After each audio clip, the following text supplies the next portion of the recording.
apresentar um pouquinho para vocês entenderem essa profissão que às vezes muita gente aqui não conhece, né? A terapia ocupacional, ela trabalha com as habilidades e as dificuldades do ser humano, seja criança, adulto, idoso.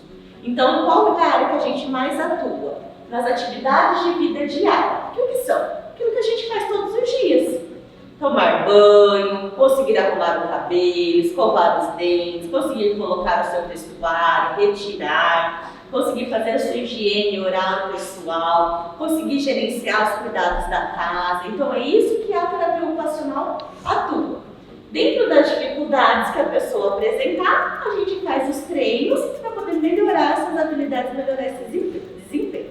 Pensando na primeira infância, pensando na criança, a gente atua para a criança se desenvolva da forma mais independente e autônoma possível, né? Trabalhando geralmente com o brincar, que é isso que na minha parte eu vou falar bastante, do brincar, para ajudar no desenvolvimento, tá? Mais ou menos isso, eu atuo nas duas atuais, de Lucélia e a de Adamantina, como a Fabiana citou, tá? Se precisar, depois a gente deixa o contato certinho, qualquer dúvida a gente está à disposição, tá bom?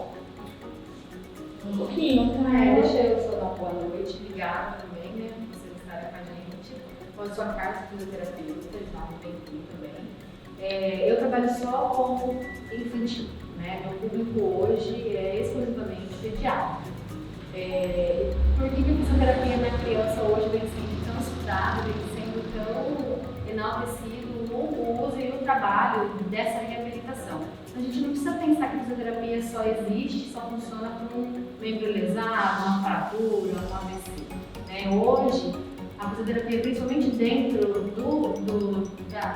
do aspecto da criança, ela vem somando e ela vem quebrando barreiras com relação ao desenvolvimento motor, que é o meu foco, né, que é minha área de atuação mais importante. E dentro da fisioterapia, eu trabalho com a psicomotricidade, a gente vai falar um pouquinho, que acaba amarrando, né, tanto a física quanto a terapia ocupacional, porque vocês vão entender que a gente não consegue movimento sem sensação. Então é mais ou menos isso que a gente vai falar, tá bom? A gente está à disposição, se tiver dúvida pode, né, perguntar, né, é uma conversa, tá bom? Vai ser muito breve e aí, conforme for surgindo as dúvidas, a gente está aqui para a gente perguntar, tá? Obrigada. Então assim, ó, a primeira coisa, como a Mariana já falou, é que se a gente não consegue pensar na criança, se a gente não pensar no brincar dessa criança, como é que essa criança vai se desenvolver, como é que esse brincar vai vir de forma harmoniosa, de forma construtiva, de forma de que esse desenvolvimento venha nesse desenrolar de se brincar ao longo do crescimento dela, seja no crescimento de idade, seja no crescimento de maturidade cerebral, maturidade muscular, e maturidade como um ser único, né, e que tem as sensações e que tem as experimentações e que dentro de tudo isso tem esse movimento organizado, tá? Então eu sinto que eles falam que o brincar vem como essa possibilidade de estimular esse desenvolvimento infantil para simplesmente criar os vínculos afetivos, né, entre a criança e o cuidador. A escola é um papel muito importante, os avós são peças fundamentais no desenvolvimento, né, nesse vínculo afetivo dentro das possibilidades do brincar. Então é mais ou menos por aí que a gente vai caminhar e que a gente vai falar a respeito desse desenvolvimento. A gente não consegue pensar numa criança sem automaticamente pensar nas brincadeiras. Quando a gente fala de criança, a gente já remete à brincadeira, né? E isso hoje, principalmente depois dessa pandemia toda, é de mais extrema importância para esse desenvolvimento acontecer de forma mais harmoniosa. Então, pensando nesse desenvolvimento que vai acontecer, a gente querendo ou não, o desenvolvimento do bebê, ele vai acontecer. Umas crianças terão mais estímulo, outras crianças nem tanto, e daí a gente vai ter essas respostas no movimento. Mas de uma forma ou de outra, a criança ela vai se desenvolver. A gente está falando de criança típica, né, de criança sem nenhum um comprometimento lá no nascimento ou pós-nascimento, né, durante a gestação. Então essa criança típica ela vai se desenvolver. Então se a gente pensar que essa criança ela vai se desenvolver, a gente tem um ciclo, né, dentro da psicomotricidade, a gente estuda muito, e a gente pensa que através do movimento a gente tem uma sensação, a gente tem essa percepção dessa sensação, a gente tem um entendimento dessa sensação e percepção e a gente tem uma reação. Então, esse ciclo desenvolvimento, esse ciclo de acontecimento, acontece na nossa maturidade. Hoje eu, adulta, entendo que se eu tropeço, eu bato meu pé, eu tenho uma dor, eu percebo onde está aquela dor, eu vou ter uma resposta com outro movimento, ou um outro tropeço, ou recolher o pé, ou chorar, ou dar risada. Então, se isso tudo acontece com a minha maturidade já formada e com o entendimento do meu corpo para esse movimento acontecer, a criança lá, a bebezica, ela não vai entender que isso está acontecendo. Então, quando esse bebê nasce, o primeiro sinal que a gente entende que isso funciona é quando ele chora, que é a única forma que ele tem de se comunicar. Tá com fome, chora, tá com sede, chora, tá com dor, chora, não tá legal ali no lugar, chora, o colo não tá bom, chora, né? E essas traduções do choro vão melhorando conforme ele vai aprendendo a falar, aprendendo a se comunicar, aprendendo a entender o que ele sente, o movimento através do seu corpo, da sua fala, das suas expressões, vão ficando mais organizados também, tá? Então a gente sempre fala que é o corpo que pensa, age e se expressa. Então o desenvolvimento infantil, ele é essa combinação. É um corpo pequeno, porque a criança realmente não é aquele adulto pequenininho, ele é um corpo único, com as suas fragilidades, com seus desenvolvimentos, né, com seus desabrochados, mas que pensa, que age e que se expressa. A criança tem que ter vez, a criança tem que ter sensação, a criança tem que ter sensação do que ela está vivendo. Porque a gente tinha uma época que a criança não podia nem chorar, a criança não podia nem participar do convívio da família. A criança era quieta no canto, a criança era sentada, a criança não tinha vontade, né? E hoje a gente vê que muito do desenvolvimento de uma criança saudável é uma criança que consegue entender principalmente as sensações. Eu estou triste, eu vou chorar porque eu estou triste. Eu entendo que você está triste, por que você está triste? Ah, por causa disso. Quando a gente pega hoje crianças maiores que tiveram essa consciência, é uma criança muito mais tranquila para a gente planejar, para a gente entender o que está acontecendo em torno dela. E aí vocês falam assim, mas o que o movimento tem a ver com isso? Quantas vezes a gente já prestou atenção naquela criança que é muito quietinha, aí vem um e cutuca. A criança ela está quietinha, aí vem um amigo e cutuca. Qual vai ser a próxima reação? Explodir. Ela explode com uma agressão, ela explode com um choro descontrolado, ela explode correndo, saindo de perto. Né? Porque em algum momento tocou tão importante ali para ela que a única forma que ela teve de se comunicar foi agindo bruscamente no movimento de explosão. Ou seja, através da própria agressão, né? A minha encheu tanto minha paciência que eu fui lá ou simplesmente chorando descontroladamente, ou, né? Às vezes a criança sente dor de barriga, às vezes a criança tem enjoo, às vezes a criança tem... Então o corpo vai falar e a gente precisa ter muita atenção com os pequenos, principalmente essa primeiríssima infância que vai a 3 anos, tá? Isso que eu queria deixar bem registrado. Então quando a gente fala do bebê, o bebê, vocês já ouviram falar, quem já teve filho, né, quem trabalha com criança, então por que a gente bate tanto na tecla das fases do desenvolvimento do bebê? Porque até 24 meses, boa noite. Até 24 meses, ou seja, até 2 anos, são os marcos mais importantes para o desenvolvimento de um corpo saudável para o resto da vida. Então você fala assim, nossa, mas 24 meses a pessoa vai viver 90? Sim, sempre.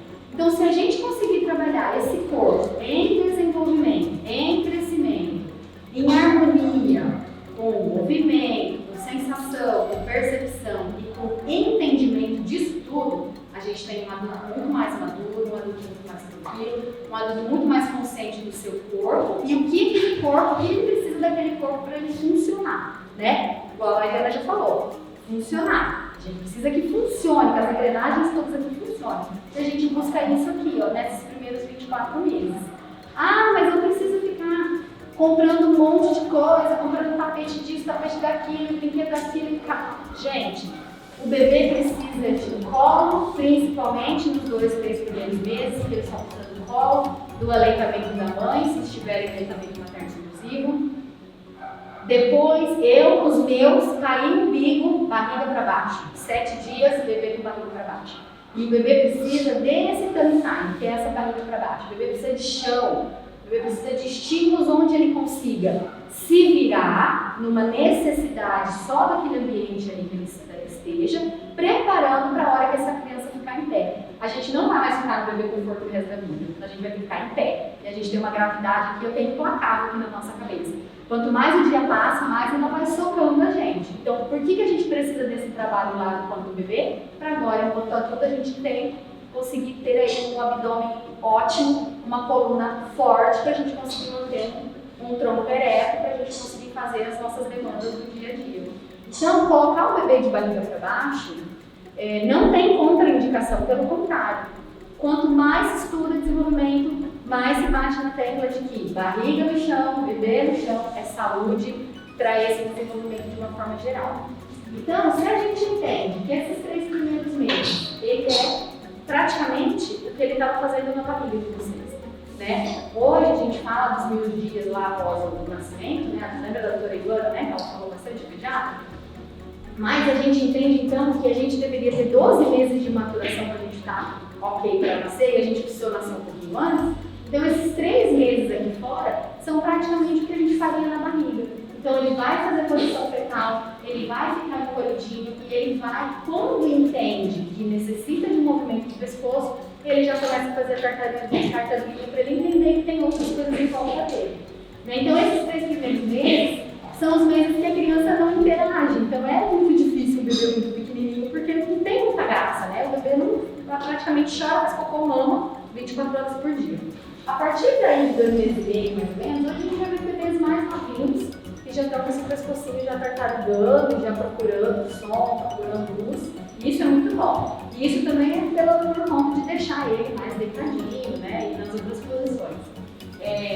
Quando chega lá no 3º mês, ele começa a ficar mais engraçadinho, já busca o olhar, já busca o barulho. A gente vem para os movimentos que a gente já venceu essa primeira gravidade e o menino vai ficar sentado. A gente espera que esse menino fique sentado até 6 meses, com apoio até. Hoje, a Organização Mundial de Saúde e o órgão internacional que padroniza essa quantidade de meses para sentar, para engatinhar, para andar, por conta da pandemia, eles fizeram como se fosse um ajuste, um de lambuja, vamos falar, né? Eles estenderam algumas fases dos marcos importantes aí do desenvolvimento. Então, assim, a gente esperava que uma criança sentava sem apoio até 6 meses. Hoje jogou para 7, né? Engatinhar com 9, o marco importante 9 meses, 10 meses, jogou para 12. Então, a criança que anda sozinha hoje, a gente esperava que andava até 14 meses, já jogou para 18, 19 meses. Porque, infelizmente, os estímulos diminuíram muito nesses 2 anos, então eles tiveram que fazer uma régua diferenciada. Mas o menos é mais, e quanto mais a gente estimular, melhor a gente vai ter essas fases completadas nos momentos que a gente precisa usar com elas lá na frente, tá? Então eu não vou ficar falando, mas acho que mais ou menos vocês já viram muitos bebês. Lá depois de 6 meses, pode pensar, quando a criança já fica sentadinha, que é mais engraçadinho, que começa, na verdade, a alimentação, né, a introdução da alimentação, eu sou da opinião de que a criança precisa começar a comer a partir do momento que ela consiga segurar o seu tronco e o seu pescoço sem ficar caindo pelas beiradas, né? O que eu vejo muito de colegas, inclusive, é que vai socando comida e ele está escorregando no carrinho porque ele mal segura o pescoço.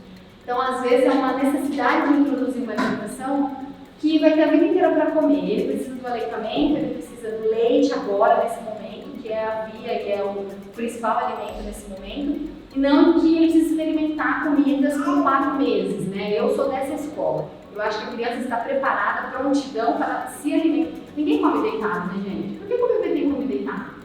Né? Se a gente começar a pensar em mastigação, em coisas que podem acontecer nessa deglutição mal feita, comida que desce pelo buraco que não era para descer, então a gente só pode trazer malefícios para esse bebê. Então, se a gente se colocar no lugar do bebê, eu não como deitado, o bebê tem que comer deitado. Então, vamos esperar ele amadurecer, vamos esperar ele chegar nessa fase.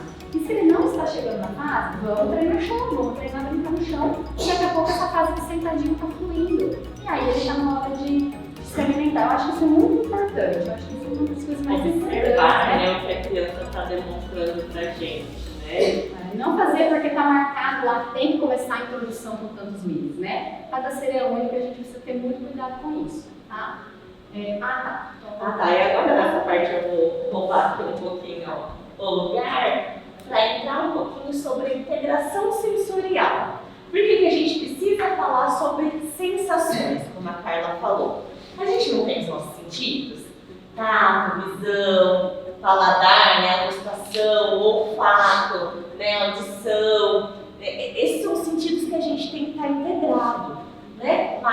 vestibular, mas a propriocepção, eu vou explicar essas duas palavrinhas depois. Quando não tem uma integração desses sistemas sensoriais, a criança está desorganizada, aí a criança não aprende e não acolhe o que o mundo tem para apresentar para ela de uma forma saudável. Então, o que o mundo apresenta para a gente, adulto, e apresenta para a criança? Um som de algum brinquedo que chacoalhou, um som de um aspirador de pó que a mãe ligou para poder limpar a casa, de um carro mais alto que passou na rua. A criança aprende a olhar a roupa, escolher a luz, abrir uma janela, entrou uma claridade, está recebendo um estímulo visual, né? Tá tirando aquela soneca do dia, deixa a cortina aberta, deixa a janela aberta, deixa ela perceber que é sono, que é dia, deixa ela receber o estímulo visual dela. Estímulo visual não é colocá-la na frente da tela, televisão, celular, essas coisas assim. É outro tipo de estímulo, gustação, do paladar. Ela vai ter a percepção ali do toque da pele, do seio da mãe, quem consegue fazer o aleitamento materno. Ela vai ter a percepção futuramente da textura de um alimento, ela vai ter a percepção do sabor, se é salgado, se é gelado, se é mais quentinho. Ela vai estar estimulando o paladar dela. E o olfato? Primeira coisa, o cheiro da mãe. A criança vai sentir o cheirinho da mãe. Minha mãe chegou.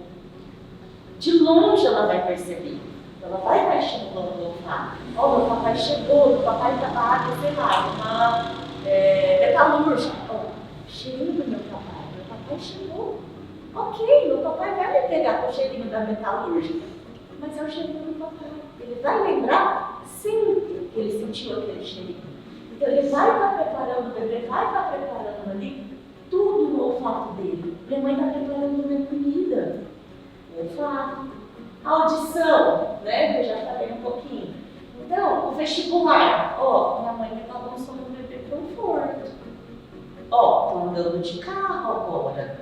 Passei no paralelepípedo. Vai processando, não vai fazendo essa interpretação igual a gente adulto fala, passei no paralelepípedo. Mas vai interpretando, tá diferente, a mãe chacoalhei. Agora eu balancei pro lado. Então, esse é o sistema vestibular. Eu vou aprofundar muito porque é muito complexo. Né? A própria secção. Como que a criança se percebe no espaço? Agora eu estou num berço grandão, é mais largo. Minha mãe me colocou de barriga para baixo, eu posso me mexer um pouquinho mais, olha de um lado, olha do outro, é espaço grandão. Não, eu estou no bebê conforto. É pequenininho, é apertadinho. Como que eu percebo o meu corpo? Eu não me mexo muito, já encosto do lado. Eu não estico muito a perna, minha perna já encosta em alguma outra coisa. Como que a criança se percebe no espaço? Isso é propriocepção. Tá? Uma criança que tem dificuldade nesse processamento sensorial, nessa sintonia dos sentidos, é aquela criança que vai chorar mais. É aquela criança que vai se irritar mais com barulho. Essa criança que vai se irritar mais quando vem o cheiro de um alimento, na hora que começa a introdução alimentar. É uma criança que vai se incomodar quando vem uma luz, quando você abre a janela.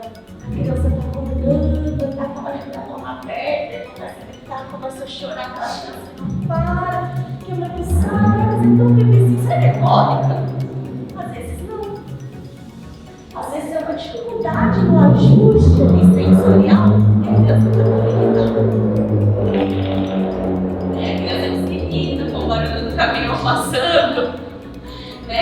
Então, isso daí tem que estar em sintonia. Por isso que a gente tem que ofertar o brinquedo adequado, a gente tem que ofertar o brincar adequado para a criança ter a sintonia. Como a Carla falou, vamos comprar um monte de brinquedo? Não, gente.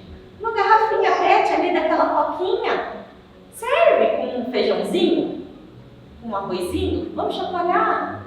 O estímulo auditivo, visual. Vamos pegar aquele brinquedinho que acende a luzinha. Eu não tenho. Acende a lanterna do celular, de repente passa para cima, passa para baixo, vê se a criança acompanha, passa para um lado, passa para o outro. Então a gente tem que usar recursos que a gente tem em casa, não precisa ficar comprando. Depois a gente pode conversar no particular sobre construções de brinquedos que podem favorecer essa sintonia. Tá? Então o que a gente espera? O movimento, como a Carla falou, em busca daquele som, em busca daquele estímulo visual, em busca daquele cheiro. A gente espera que a criança com o tempo vá pegar, vai ter a coordenação para agarrar o brinquedo adequadamente, dar a função, por exemplo, no carrinho. Vai pegar o carrinho, vai balançar a rodinha, vai chacoalhar ou não? Vai pegar o carrinho, vai deslizar no chão, na bancada, alguma coisa assim. A gente espera que a criança faça um ai, um beabá, um nananã, um mamã. A gente espera isso. Quando a gente vai ver que vai adquirindo dentro dos marcos de desenvolvimento que a criança não fez nenhum som, opa, peraí, acendeu um alerta. Será que minha criança está dentro do esperado para a fase de desenvolvimento? Né? Mesmo que ela balbuciou, mesmo que ela deu um chorinho diferente, está dentro. Ou minha criança chora muito, só porque deu uma tropeçadinha, mas não machucou, ela chora e fica horas chorando. Ela tem uma estabilidade emocional? Ela se concentra na hora que coloca lá a Peppa para assistir na televisão, ou seja, qual outro desenho que goste, ou a criança se concentra na hora que você está brincando lá com ela no chão, ou não? Não te esquece, brinca aqui, brinca ali, já sai correndo, já vai levar no portão. A criança tem concentração, começo, meio e fim, naquilo que está brincando, ou não? Peraí, tem alguma coisa estranha. Ela se organiza, estou brincando de boneca, vou permanecer brincando de boneca, estou brincando de carrinho, vou permanecer brincando de carrinho, ou não. Pega vários brinquedos ao mesmo tempo, joga no chão de qualquer jeito, e depois não sabe nem o que está fazendo com aqueles brinquedos. Né? A gente observou o amiguinho brincando ali agora. Eu estava de olho como ele brinca.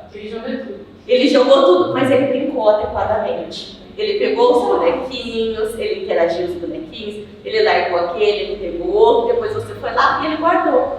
Isso é organização. Organização não é manter a casa um brinco, tudo limpinho, tudo guardadinho no lugar. Isso não é organização, não. Casa com criança não é assim.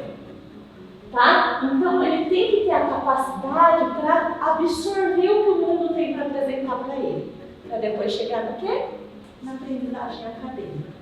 Se uma criança não passou pelo marco de desenvolvimento, por exemplo, do engatinhar, e ela não preparou aquilo que a gente chama de cintura escapular, ela não preparou essa musculatura na hora que ela ficou de bruços, como a Carla falou, ela forçou ali o bracinho dela para poder preparar essa musculatura, é uma criança que não vai pegar adequadamente no lápis. Não vai ter um bom desenvolvimento acadêmico, que é o que a gente fala, não vai ter um bom desenvolvimento dessa acadêmica. Não vai ter uma potência do lápis. Não vai ter uma força para poder fazer aquela escrita adequada, fazer aquela escrita mal aparece. Não vai saber pegar adequadamente na fase certa do brinquedo. Vai pegar também de qualquer jeito, aquela mão fraca que não foi desenvolvida, não teve força suficiente. Então tem que estimular, gente. Tem que colocar no chão, como a Carla falou. Tem que apresentar objetos diferentes para a criança. Que seja uma tampa de tapoeira, que seja um abrir e fechar da tampa. Eu não tenho nada, só tenho um pote de manteiga. Vou brincar de fazer pote de manteiga? Vamos! Abrir e fechar, cola uma coisa colorida na frente do pote de manteiga. Olha, estímulo visual. Coloca grãozinhos dentro desse pote de manteiga, tampa. Pega as duas mãozinhas da criança, chacoalha. Outro tipo de estímulo, já tem peso, já trabalha a força dessa criança. Então, com tudo que a gente tem em casa, sem precisar comprar, a gente dá esse estímulo dentro dos sentidos sensoriais. Então, não tem movimento sem sensação. Tá, gente? Vamos pôr a criançada para brincar na terra.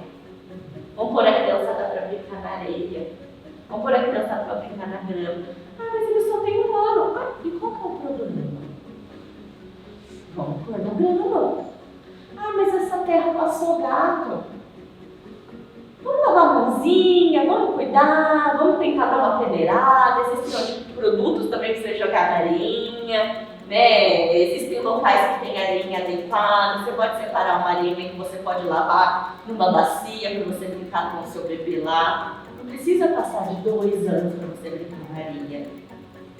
Tá? Então deixa a criança experimentar o que o mundo tem para oferecer. Pode mandar lá no buracão, pode mandar na pedra, na areia, sobe no escorregador, desce, sobe escada, deixa trepar no sofá, deixa experimentar. experimentar, gente. Eu estou perguntando pra vocês, mas deixa a criança experimentar.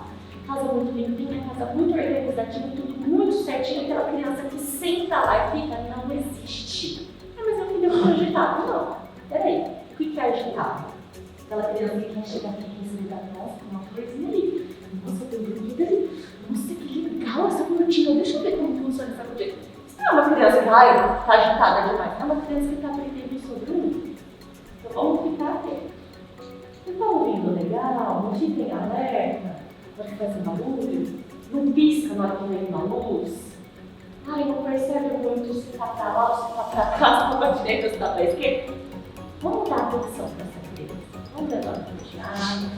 Vamos conversar com a gente do Gami. Acho que minha criança não está muito legal. Acho que minha criança já está com 2 anos e está fazendo um monte de coisa. Conversa com a gente.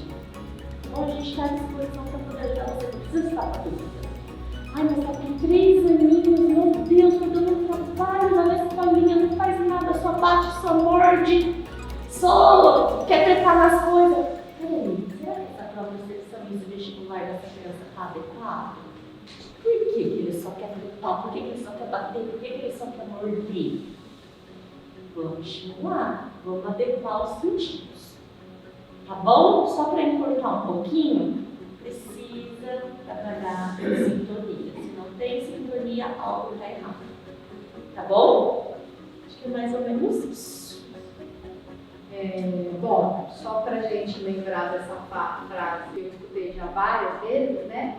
Então, se eu quisesse deixar no chão, eu te aparei no tapete. Eu já ouvi várias vezes, assim, na lata. Mas, doutora, tá me pedindo para botar a criança no chão com esse frio, tá frio. Frio, gente, então tá no chão, tá? Hoje, graças a Deus, o tatame tá aí, todo mundo consegue. Pede de aniversário de um ano, quer presente melhor que bate tatame, né?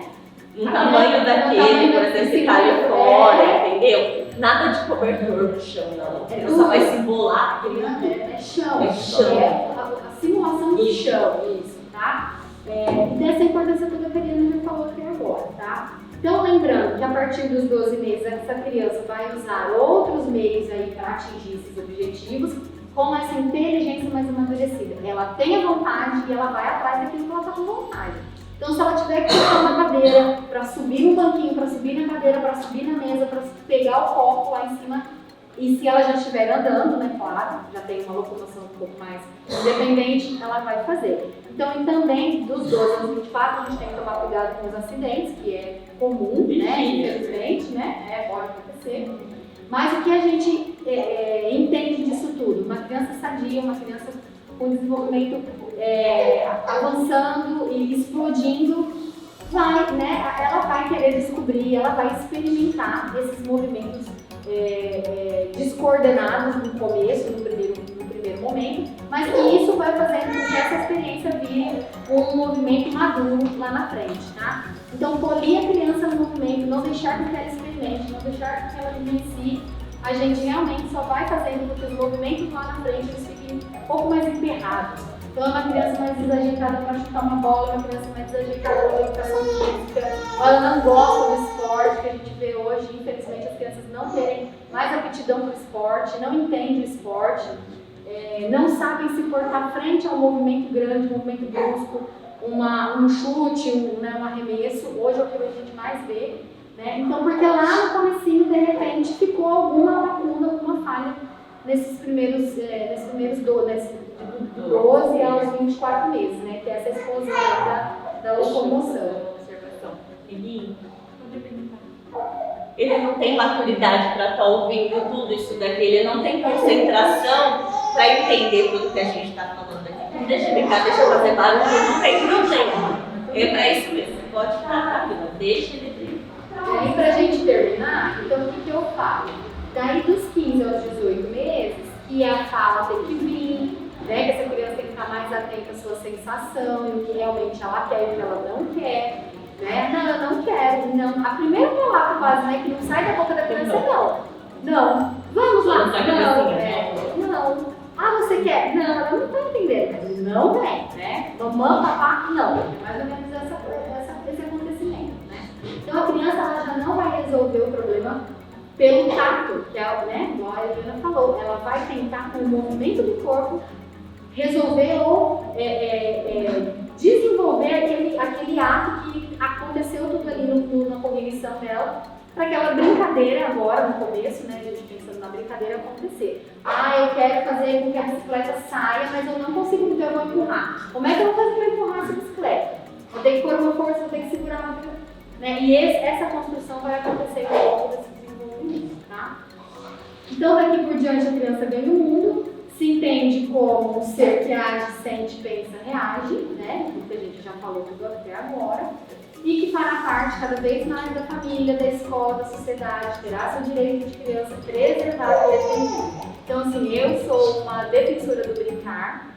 Eu acredito que até o ano que vem eu vou ser a primeira aqui de Adamantina a ser especialista no brincar, porque a gente precisa que as crianças brinquem. O brincar não é sentar e empurrar carrinho. O brincar do profissional é um olhar adequado para as necessidades da brincadeira e do brincar desse desenvolvimento até 6 anos de idade. Então é muito sério. É com brincar que ele aprende a ler, é com brincar que ele aprende a escrever, é com brincar que ele aprende a respeitar o outro, é com brincar que ele aprende a sua profissão, é com brincar que ele se entende no mundo. Então, se a gente conseguir enxergar o brincar como essa necessidade ímpar dessa criança, a gente tem adulto muito mais seguro, muito mais capaz. Para tudo, né? E eu defendo ferrenhamente brincar. Quem me conhece sabe que o meu espaço na minha terapia é aí, vamos brincar? Essa é a minha questão, né? Muitos brinquedos especiais, a criança entra e fala, meu Deus, que universo é isso? Então, eu acho que é isso que a gente tem que pensar, né? O que a gente queria mais passar para vocês. Tira um pouco desse monte de teoria de Dr. Google, Dr. Google. Vamos sentir a necessidade do filho de vocês, porque cada mãe, cada pai sabe exatamente a necessidade, o desenvolvimento, a alegria que está acontecendo ali naquela fase. Sentir e deixar que vai fluindo, vai acontecendo. E a gente está aqui para ajudar quando a luzinha amarela lá, né, acender lá, comer, encostar. Essa é a nossa função, tá? Obrigada. É isso, muito obrigada. Tem pergunta?